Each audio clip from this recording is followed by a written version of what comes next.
بسم اللہ الرحمن الرحیم۔ السلام علیکم۔ حضرت مصعب بن عمیر رضی اللہ تعالی عنہ مکہ مکرمہ سے تاریخ اسلامی کی اولین دعوتی سفارت پر یثرب پہنچے اور قبیلہ خزرج کے ایک رئیس حضرت اسعد بن زرارہ رضی اللہ تعالی عنہ کے یہاں سکونت پذیر ہوئے۔ انہوں نے ان کے مکان کو اپنی قیامگاہ، دعوت اسلامی کی نشرگاہ اور نبوت محمدی صلی اللہ علیہ وآلہ وسلم کے اعلان و اظہار کا مرکز قرار دیا۔ باشندگان یثرب بڑے پیمانے پر اس نوجوان دائی حضرت مصعب بن عمیر رضی اللہ تعالی عنہ کی مجلسوں کی جانب متوجہ ہوئے۔ ان کی شیریں گفتاری، ان کے پرزور استدلال، ان کی نرم طبعی اور ان کے چہرے سے پھوٹنے والے ملکوتی حسن میں ایسی مقناطیسی کشش تھی کہ لوگ بڑی تعداد میں ان کی مجالس میں شریک ہونے کے لیے پروانہ وار کھینچے چلے آتے تھے۔ ان سب کے علاوہ ایک دوسری چیز بھی تھی جو ان لوگوں کے لیے باعث کشش تھی، اور وہ تھی اللہ کی عظیم کتاب، جس کی آیات کی تلاوت جب وہ اپنی سوز و گداز میں ڈوبی ہوئی آواز اور دلکش و شیریں لہجے میں کرتے تھے تو سخت سے سخت دل موم ہو جاتے اور آنکھوں سے بے تحاشا اشکوں کا سیلاب رواں ہو جاتا، اور ان کی ہر مجلس میں کچھ نہ کچھ لوگ اسلام قبول کر کے مسلمانوں کی جماعت میں شمولیت اختیار کرنے کا فیصلہ کر لیتے تھے۔ ایک دن اسعد بن زرارہ رضی اللہ تعالی عنہ اپنے مہمان داعی اسلام حضرت مصعب بن عمیر رضی اللہ تعالی عنہ کے ساتھ قبیلہ بنی عبد الاشہل کے کچھ لوگوں سے ملاقات کرنے اور ان کو اسلام کی دعوت سے روشناس کرانے کے ارادے سے نکلے۔ وہ دونوں بنو عبد الاشہل کے ایک باغ میں گھس گئے اور کھجوروں کے سائے میں ایک کنویں کے پاس بیٹھ گئے، اور حضرت مصعب بن عمیر رضی اللہ تعالی عنہ کے گرد کچھ مسلمان اور بعض دوسرے لوگ جو ان کی زبان سے قرآن کریم کی آیات اور اسلام کی دعوت سننا چاہتے تھے جمع ہو گئے۔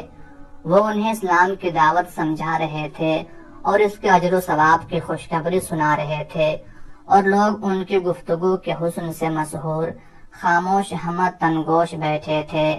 اسی دوران ایک شخص قبیلہ اوس کے سرداروں اسید بن حضیر اور سعد بن معاذ کے پاس پہنچا اور ان کو بتایا کہ مکے سے آیا ہوا دائی ان کے مکان کے قریب ہی ٹھہرا ہوا ہے، اور یہ جرت اس کو اسعد بن زرارہ کی وجہ سے ہوئی ہے۔ یہ اطلاع پا کر سعد بن معاذ نے اسید بن حضیر سے کہا، اسید، اس مکی نوجوان کے پاس جاؤ جو یہاں آ کر ہمارے کمزوروں کو بہکانے اور ہمارے معبودوں کو سفاہت و حماقت کی طرف منسوب کرنے میں مصروف ہے۔ اسے ڈانٹ کر کہہ دو کہ خبردار آئندہ وہ ہمارے قبیلے میں قدم نہ رکھے۔ تھوڑی دیر رک کر اس نے پھر کہا، اگر وہ میرے خالہ زاد بھائی اسعد بن زرارہ کا مہمان اور اس کی پناہ میں نہ ہوتا تو میں خود ہی اس سے نمٹ لیتا، تم کو زحمت نہ دیتا۔ اسید اپنا نیزہ اٹھا کر باغ کی طرف روانہ ہوا۔ جب حضرت اسعد بن زرارہ رضی اللہ تعالی عنہ نے اس کو آتے ہوئے دیکھا تو مصعب بن عمیر رضی اللہ تعالی عنہ سے بولے، مصعب، یہ اپنے قبیلہ کا سردار، ان میں سب سے زیادہ حلیم و بردبار اور صاحب فضل و کمال شخص اسید بن حضیر ہے۔ اگر یہ شخص اسلام قبول کر لے تو اس کے اقتداء میں بہت سے لوگ دائرہ اسلام میں داخل ہو جائیں گے۔ اللہ کے دین کی دعوت اس کے سامنے پورے خلوص و دل سوزی اور سلیقے سے پیش کرنا۔ اسید بن حضیر ان لوگوں کے پاس پہنچ کر کھڑا ہو گیا۔ اس نے حضرت مصعب رضی اللہ تعالی عنہ اور ان کے دوست کی طرف رخ کرتے ہوئے کہا، تم دونوں کو ہمارے محلے میں آنے اور ہمارے کمزور لوگوں کو گمراہ کرنے کی جرت کیسے ہوئی؟ حضرت مصعب رضی اللہ تعالی عنہ نے اسید کی طرف چہرہ اٹھایا جو ایمان کے نور سے جگمگا رہا تھا، اور بڑے پرخلوص و دلکش لہجے میں اسے مخاطب کرتے ہوئے کہا، اے سردار، کیا آپ پسند کریں گے کہ میں آپ کے سامنے اس سے بھی اچھی بات پیش کروں؟ وہ کون سی بات ہے؟ اسید نے پوچھا۔ آپ اطمینان سے یہاں تشریف رکھیں اور غور سے ہماری باتیں سنیں۔ اگر پسند آئے تو انہیں قبول کر لیجئے گا، اور ناپسند ہوں تو ہم یہاں سے واپس چلے جائیں گے اور پھر کبھی ادھر کا رخ نہیں کریں گے۔ حضرت مصعب رضی اللہ تعالی عنہ نے فرمایا، تم نے انصاف کی بات کہی۔ یہ کہتے ہوئے اسید اپنا نیزہ زمین پر گاڑ کر وہیں بیٹھ گیا۔ پھر جب حضرت مصعب رضی اللہ تعالی عنہ نے اسے اسلام کی حقیقت سمجھائی اور قرآن کریم کی آیتیں پڑھ کر سنائیں تو اس کی پیشانی پر پڑی ہوئی شکنیں دور ہو گئیں، چہرہ خوشی سے چمک اٹھا اور وہ بولا، کتنی عمدہ ہیں یہ باتیں جو تم بتا رہے ہو، اور کتنا جلیل القدر ہے یہ کلام جس کی تم تلاوت کر رہے ہو۔ جب تم لوگ اسلام میں داخل ہونا چاہتے ہو تو کیا کرتے ہو؟ اس کے لیے آپ غسل کیجئے اور اپنے کپڑوں کو پاک کر کے اس بات کا اقرار اور اعلان کیجئے کہ اللہ تعالیٰ کے سوا کوئی معبود اور لائق پرستش نہیں، اور محمد صلی اللہ علیہ وآلہ وسلم اللہ کے رسول ہیں۔ پھر 2 رکعت نماز پڑھیے۔ اسید اٹھ کر کنویں پر گئے۔ انہوں نے اس کے پانی سے طہارت حاصل کی اور اس بات کی گواہی دی کہ اللہ تعالیٰ کے سوا کوئی معبود نہیں، اور محمد صلی اللہ علیہ وآلہ وسلم اس کے بندے اور رسول ہیں۔ اور پھر انہوں نے 2 رکعت نماز ادا کی، اور اس طرح اس روز عرب کا ایک قابل رشک شہسوار اور قبیلہ اوس کا ایک مشہور سردار لشکر اسلام میں شامل ہو گیا۔ عقل و دانائی میں ان کی برتری اور حسب و نسب میں ان کے فضل و شرف کی وجہ سے ان کے قبیلے نے ان کو کامل کے لقب سے نوازا تھا۔ وہ سیف و قلم دونوں کے دھنی تھے۔ وہ شہسواری اور تیر اندازی میں کامل دستگاہ رکھنے کے ساتھ ساتھ ایک ایسے معاشرے میں قرأت و کتابت کے وصف سے متصف تھے جس میں ایسے افراد نہایت کامیاب تھے جو پڑھنا لکھنا جانتے ہوں۔ ان کا قبول اسلام سعد بن معاذ کے قبول اسلام کا سبب بنا، اور ان دونوں کا دائرہ اسلام میں داخل ہونا قبیلہ اوس کی ایک بڑی تعداد کے لیے مشرف اسلام ہونے، مدینہ کے رسول اللہ صلی اللہ علیہ وآلہ وسلم کے لیے دار ہجرت، اسلام کی پناہ گاہ اور اس کی عظیم سلطنت کا پایہ تخت بننے کا ذریعہ بن گیا۔ حضرت اسید رضی اللہ تعالی عنہ نے جب سے حضرت مصعب بن عمیر رضی اللہ تعالی عنہ سے قرآن سنا تھا، وہ اس طرح اس کے گرویدہ ہو گئے تھے جیسے کوئی محب اپنے محبوب پر فریفتہ ہو جاتا ہے، اور وہ اس کی طرف اس طرح متوجہ ہوئے تھے جیسے کوئی پیاسا سخت گرمی کے دن میں میٹھے اور ٹھنڈے پانی کے گھاٹ کی طرف لپکتا ہے۔ انہوں نے قرآن عظیم کی تلاوت کو اپنا شب و روز کا مشغلہ بنا لیا تھا۔ وہ یا تو اللہ کی راہ میں جہاد کرتے ہوئے نظر آتے یا تنہائی میں کتاب الہی کی تلاوت میں مشغول دکھائی دیتے تھے۔ ان کی آواز بڑی پرسوز، ان کا لہجہ نہایت واضح اور ان کی ادائیگی بہت صاف تھی۔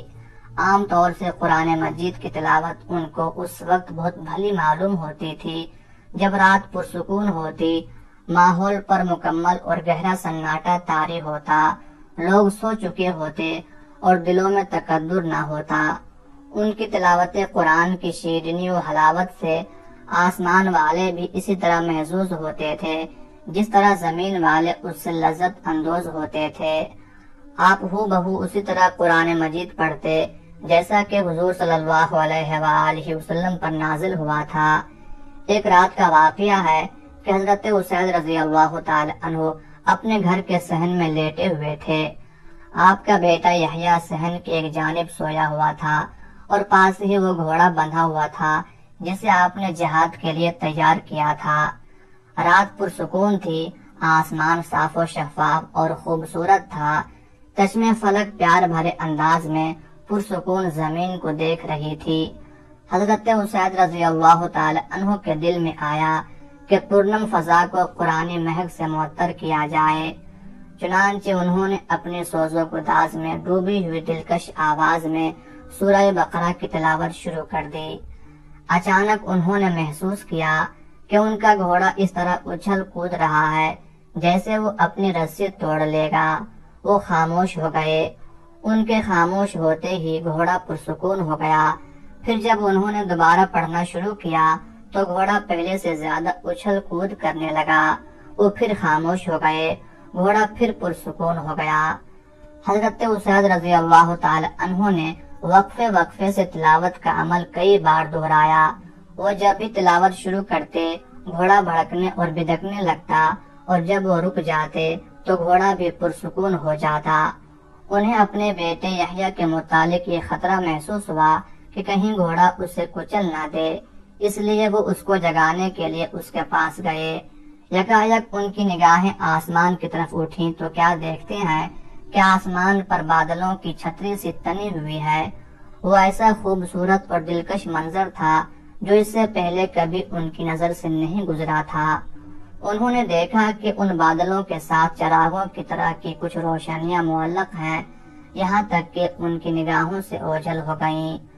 صبح کو رسول اللہ صلی اللہ علیہ وآلہ وسلم کی خدمت میں حاضر ہو کر جب انہوں نے رات کا واقعہ بیان کیا تو آپ صلی اللہ علیہ وآلہ وسلم نے فرمایا، اسید، وہ فرشتے تھے جو تمہاری تلاوت سننے کے لیے آئے تھے۔ اگر تم نے اپنی قرأت کا سلسلہ منقطع نہ کیا ہوتا تو لوگ انہیں کھلم کھلا دیکھ لیتے۔ جس طرح حضرت اسید رضی اللہ تعالی عنہ کو کتاب الہی سے غیر معمولی عشق تھا، اسی طرح انہیں رسول اللہ صلی اللہ علیہ وآلہ وسلم سے بھی بے انتہا محبت تھی۔ ان کے دل میں اکثر یہ تمنا کروٹیں لیتی رہتی تھی کہ ان کا جسم نبی کریم صلی اللہ علیہ وآلہ وسلم کے جسم مبارک سے مس ہو جائے اور وہ جھک کر آپ کے جسم مبارک کا بوسہ لے لیں، اور حسن اتفاق سے ایک بار ان کو یہ موقع نصیب ہو گیا۔ ہوا اس طرح کہ ایک دن حضرت اسید رضی اللہ تعالی عنہ مجلس میں بیٹھے لوگوں کو نصیحت آموز کہانیاں سنا رہے تھے۔ حضور صلی اللہ علیہ وآلہ وسلم نے اس سے خوش ہو کر اپنے ہاتھ کی انگلی ان کی کوکھ میں ہلکے سے چبھوئی تو انہوں نے کہا کہ یا رسول اللہ صلی اللہ علیہ وآلہ وسلم، آپ نے مجھے تکلیف پہنچائی۔ تو آپ نے کہا کہ اسید، تم مجھ سے اس کا بدلہ لے لو۔ حضرت اسید رضی اللہ تعالی عنہ نے کہا کہ آپ کے جسم پر اس وقت قمیض ہے، اور جب آپ صلی اللہ علیہ وآلہ وسلم نے میرے جسم میں انگلی چبھوئی تھی تب میرے بدن پر کپڑا نہیں تھا۔